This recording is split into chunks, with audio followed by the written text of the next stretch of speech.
Hi, everybody. It's Peter Schiff. It is Friday, July 19th, 2013. Yesterday, the city of Detroit became the largest U.S. city to declare bankruptcy.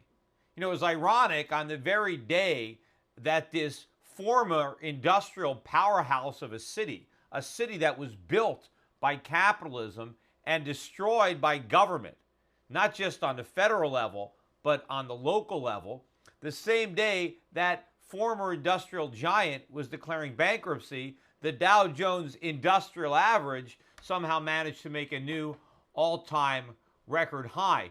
You know, Detroit at one point was the fourth largest city in the United States. Today, as it declares bankruptcy, it has been reduced in size to the 18th largest city. I think it's just below Charlotte, North Carolina. That's how far the city has fallen. And you know, one distinction that Detroit still holds is it is the largest city in the country where blacks represent a majority of the population. I think the city of Detroit is better than 80% black, which is also ironic because right now you have the African American community fixated on the George Zimmerman acquittal. And you would think that the biggest threat perceived today by African Americans is that white racists are going to gun down their children in cold blood. You know, it's not white racists that is the problem. It wasn't white racists that destroyed Detroit. Detroit is not run by white racists. The black community has a lot of things to worry about, like the destruction of this city, the bankruptcy of this city. We shouldn't be focused on the George Zimmerman, Trayvon Martin tragedy.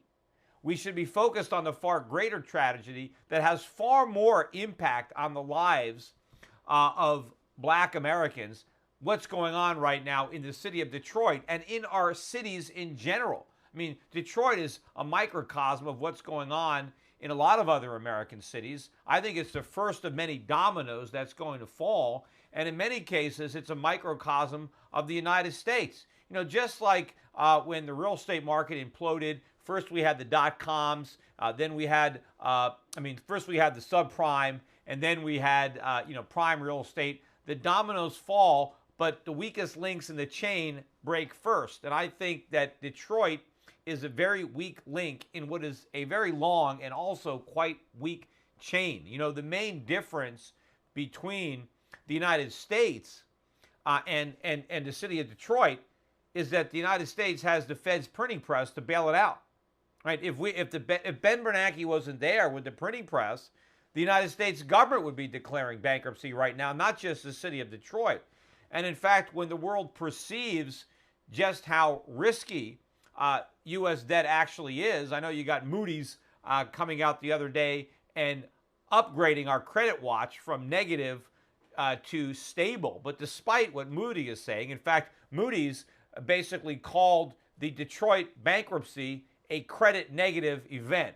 Well, if that's the understatement, duh, it's a credit negative. I mean, what good is Moody's to tell us that it's a negative event after the city has already declared bankruptcy? But I think when the world really appreciates the predicament of the United States and the dollar really starts to tank and interest rates start to rise, a lot of cities are going to find that they can't pay their bills either. The unanswered question right now remains, who's going to take a haircut here and how much? Because you've got all sorts of people that are creditors. You've got individual investors or institutions who purchased municipal bonds from the city who had expected to get paid. You also have a lot of retired civil workers, people that worked for the city of Detroit who retired with very lucrative pension deals, benefits that were promised but for which there was no tax base. And a lot of people are going to lose a lot of money. And this is going to have repercussions throughout either the muni bond market or through other municipal employees who are relying on pension promises that taxpayers simply can't keep. But this is part of the problem with the city of Detroit and all of our cities. They have been run into the ground by incompetent bureaucrats who have made promises that the taxpayers can't keep. And in so doing, they've destroyed their tax base. They've destroyed their cities. They've left out, a mere shadow of what they used to be. I mean, the city of Detroit, I mean, it wasn't like there was a war there. It wasn't destroyed in a war, but it was destroyed by big government.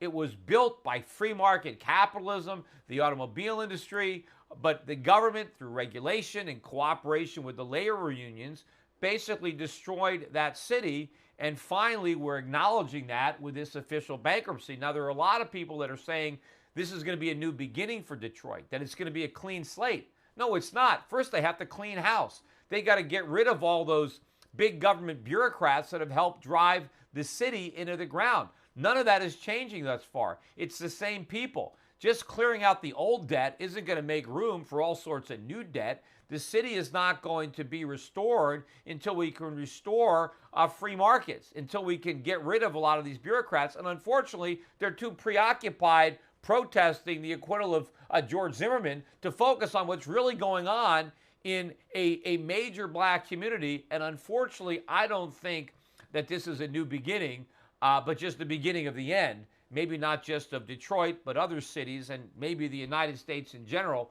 We have got to face the music. As far as I'm concerned, the entire country is motoring into bankruptcy. Let me now also talk about Ben Bernanke, because of course Fed policy is another chief reason that the country is in so much trouble. Ben Bernanke was up on Capitol Hill this week, thankfully maybe for the last time, because his term is coming to an end. He spoke before the House of Representatives and then yesterday the United States Senate. And I want to focus in on some of the things he said in the Senate. But of course, for both chambers, he was backpedaling on prior commitments or statements about tapering back on QE. He basically said there is no set timetable. We have no real plan.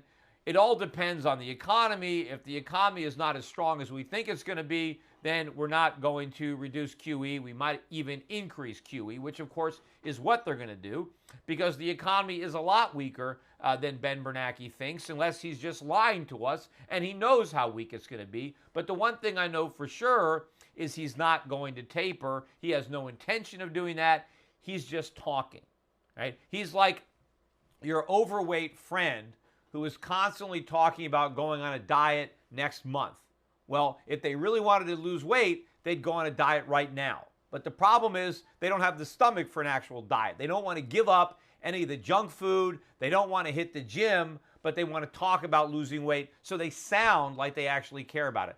That's what Ben Bernanke is doing. He knows that he can't dial back to QE because the country is addicted to it, but he can't acknowledge that. He has to act like he's responsible, even though he's completely reckless. So to feign responsibility, he talks about a future tapering that he knows he's never going to do. Because if the U.S. economy really was as strong as Ben Bernanke claims, even though he acknowledges that it's still pretty weak, but if it can withstand a tapering in a few months, then why not start right now? Why procrastinate? If you're going to do it today.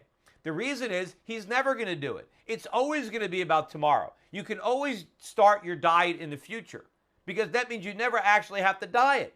You can always talk about it, and when the future becomes the present, well, now you continue to talk about the future. So that's what Ben Bernanke is going to do. No matter when it is, the tapering is always going to take place in the future. It will never take place in the present. Now, that doesn't mean we're going to be able to do this monetary policy forever. Eventually, it's going to stop. But not because Ben Bernanke wants it to stop, but because the markets give him no choice. But believe me, that's going to be a much more painful withdrawal than the one that we would have if we checked ourselves into monetary rehab ourselves. But let me talk a little bit about some of the things that Ben Bernanke said yesterday in front of the U.S. Senate. I think one of the most remarkable of the admissions was when Ben Bernanke said that he doesn't understand the gold market. Now, boy, is that an understatement. But think about this. Ben Bernanke, the head of the Federal Reserve, admitting that he doesn't understand gold. And not only does he not understand gold, but according to Ben Bernanke, nobody understands gold. Now, Ben Bernanke's predecessor Alan Greenspan, understood gold very well. In fact, when he was chairman, he talked about the fact that he watched the gold market every day as an indicator of whether or not his monetary policy was correct. He used to say that if gold was above $400 an ounce, that he was being too loose, and if it was below 300, well, he was being too tight. And so he recognized the signals that the gold market was sending. In fact, he often talked about the fact that the central banks had so much credibility that the central bankers were now providing the discipline that used to be provided by gold. So Alan Greenspan understood gold. I'm sure he still understands gold. Maybe he's amazed to find out that his protege is clueless when it comes to gold. I mean, did Ben Bernanke and Alan Greenspan, I'm sure they had lunch together a lot when they were both working together at the Fed. Didn't gold ever come up? I mean, maybe if Alan Greenspan didn't realize how clueless Ben Bernanke was about gold, he would have spent a few minutes educating his lieutenant there so he would understand something as important as gold. He is the head of a central bank. Gold is a monetary asset. Central banks hold gold as reserves. The United States has more gold reserves than any other country. How can our chief central banker admit he doesn't understand gold? I mean, that's kind of like somebody who's driving a car, maybe a taxi cab driver or a bus driver, saying that he doesn't understand the rules of the road. Like he doesn't know what red lights mean or green lights or stop signs. I mean, can you imagine a guy driving and having no clue what the road signs mean or what the lights mean? Imagine all the accidents the guy was going to get into. That's what's going to happen when you're trying to run a central bank and not understanding gold, the role of gold. Or maybe it's kind of like a coal miner having no idea what that canary is doing in a coal mine. You know, maybe the canary drops dead and the coal miner is like, what's up with that canary? And just going about his day. I mean, if he doesn't understand the canary and the canary drops dead, if he doesn't get out of that mine, he's going to die too. You know, gold is very important for a central banker. It tells you, is your monetary policy correct? Are you too easy? Are you too tight? Is there confidence in the currency? Yet for Ben Bernanke to claim he doesn't understand it at all and he doesn't think anybody understands gold, I mean, that is a shocking statement that really should send people scrambling to buy as much gold as possible. Because if he doesn't understand gold, and gold's going to keep going up and up and up, and he doesn't understand that to mean that he's too easy, that he's printing too much money. If Ben Bernanke doesn't care how high the price of gold goes, you know one thing, the price of gold is going a lot higher. And if Greenspan used to say that gold above 400 meant that he was too loose, what does it mean when it's above 1,300? Of course, at one point, it was above 1,900, although there was one time during the Q&A where Ben Bernanke did admit that he thought that the weakness in the price of gold was somehow a sign that people weren't as worried and that maybe people had more confidence in his policies. But of course, when the price of gold was rising to $1,900 an ounce, he never noticed that that was some kind of, thumbs down on his policy, that the market was expressing concern about what he was doing, but somehow he is taking comfort in the fact that the price of gold has gone down, but somehow he still doesn't understand it anyway. And of course, when he did talk about people buying gold, he said they were buying it as disaster insurance, like it was some kind of like fire insurance or flood insurance. The disaster they're worried about is a monetary disaster that Ben Bernanke is in the process of creating. It's not just any old random disaster. Gold is about inflation. It's about money creation. But then again, Ben Bernanke doesn't understand gold, so maybe he doesn't understand why it's rising, and he's not even smart enough to be concerned about the fact that it's rising. Now, of course, gold isn't the only thing that Ben Bernanke doesn't know anything about. He also doesn't know anything about the Great Depression, which is interesting because, he claims to have devoted his entire life to studying it, and in fact, he is guiding us out of this great recession based on his supposed expertise in that era. What he said to the U.S. senators in response to a question about whether or not his monetary policies were distorting the markets. Now, the crazy thing is he said no. He was asked whether his cheap money and quantitative easing was distorting the bond markets, interest rates, the housing market. And he actually said no. I mean, how could he say no? That's the very reason he's doing it. He is trying to distort the markets because he doesn't like the results that are obtained in a free market. He thinks mortgage rates are too high. He wants them to come down. He thinks real estate prices are too low. He wants them to go up. He wants the stock market to go up. He thinks long-term interest rates are too high. He wants them to come down. Everything he's doing is a distortion of the markets. He is redirecting capital from where the market would put it to where Ben Bernanke wants it to go. The country is replete with malinvestment, and he is the one that is causing it, yet he sits there in front of senators and says that my monetary policy is not distorting anything.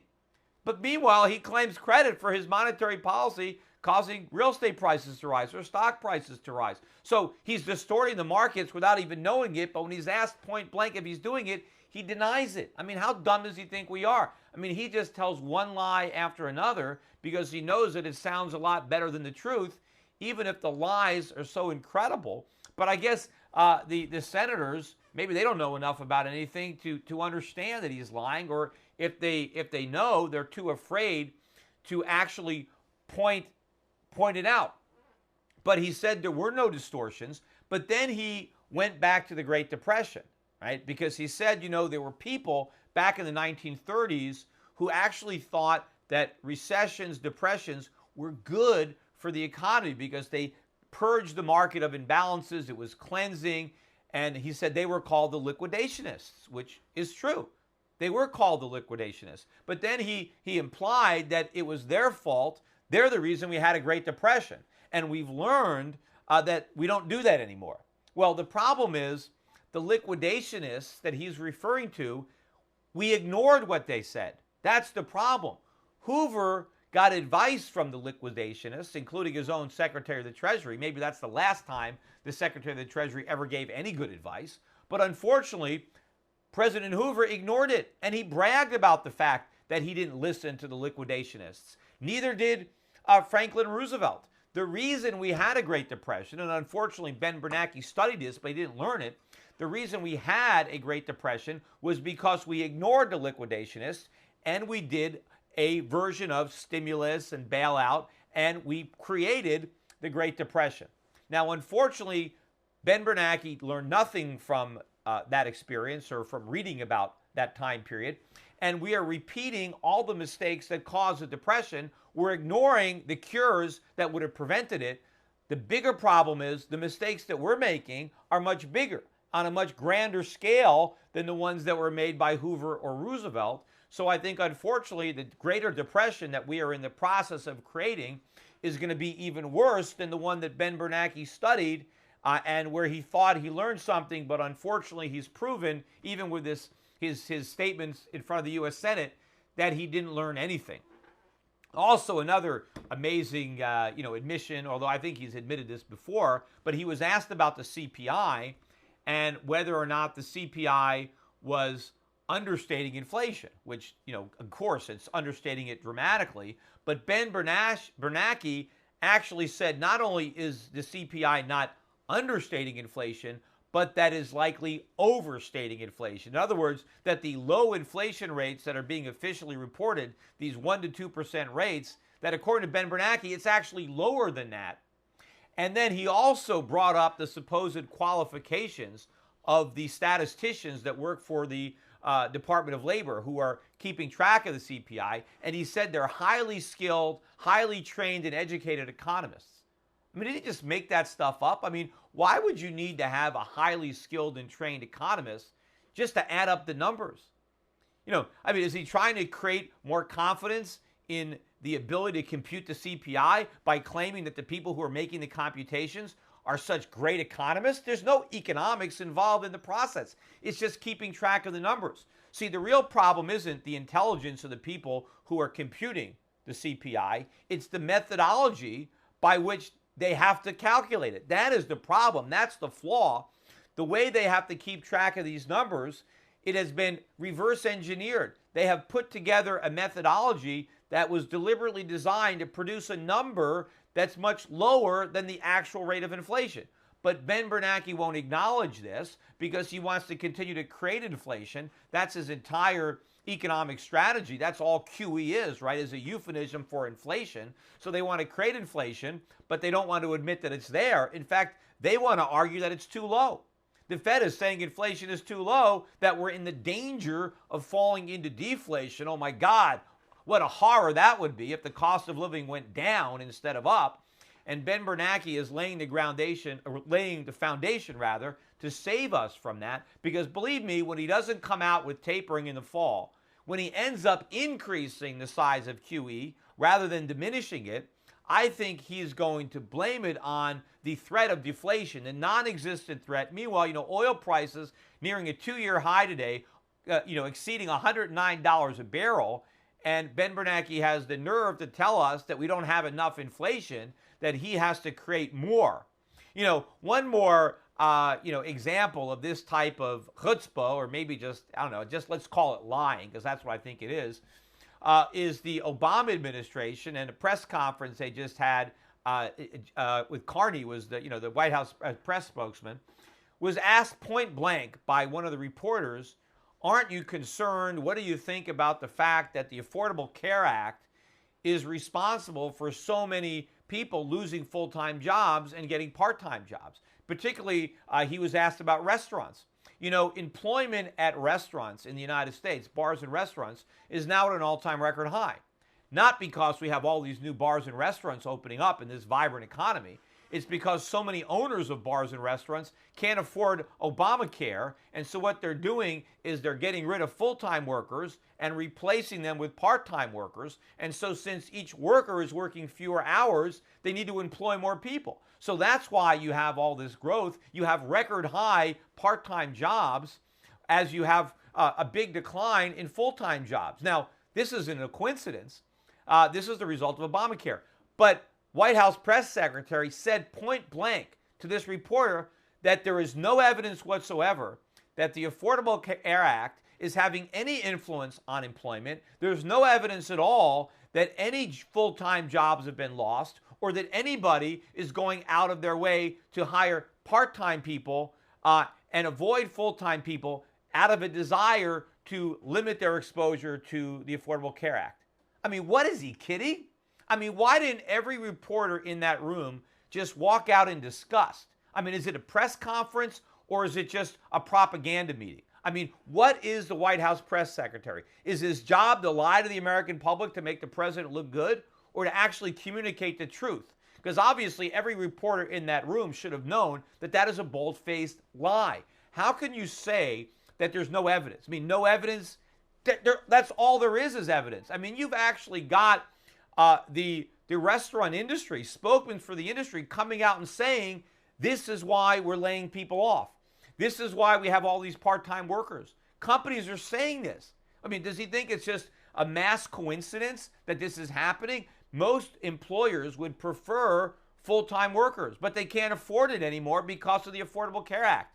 Most employees want full-time jobs, but now they can't get them because of President Obama. Yet his spokesman, he has the nerve to tell a room full of reporters and the American public that there is no evidence, zero evidence, that that particular policy is depressing employment and causing companies to prefer part-time over full-time. I mean, really? Really? If there's no evidence of this at all, why did the president decide to postpone for a year the requirement that companies with more than 50 workers have the health care or face a penalty? If there's no problem, why did he postpone it? He obviously knows that there's a problem, but he refuses to admit it, so he sends his press secretary out there to lie on his behalf, to lie to the American people that he supposedly represents, so that he can look better politically and maybe help his friends win at the midterm elections. So we've got the president lying to us. We've got the chairman of the Federal Reserve lying to us. All these government officials are lying, and the public is swallowing this hook, line, and sinker. Hopefully the people who are listening to this video blog, that listen daily to my radio show at schiffradio.com, you're going to know the truth. You don't have to listen to the government lies, or you might listen to them, but you're not going to believe them. You're going to tune in to this video blog or my radio show and others that are speaking the truth because more and more people have to understand why our cities are going bankrupt and why the United States is just one printing press away from being the United States of Detroit. That's all for now. Take care, everybody. Bye-bye.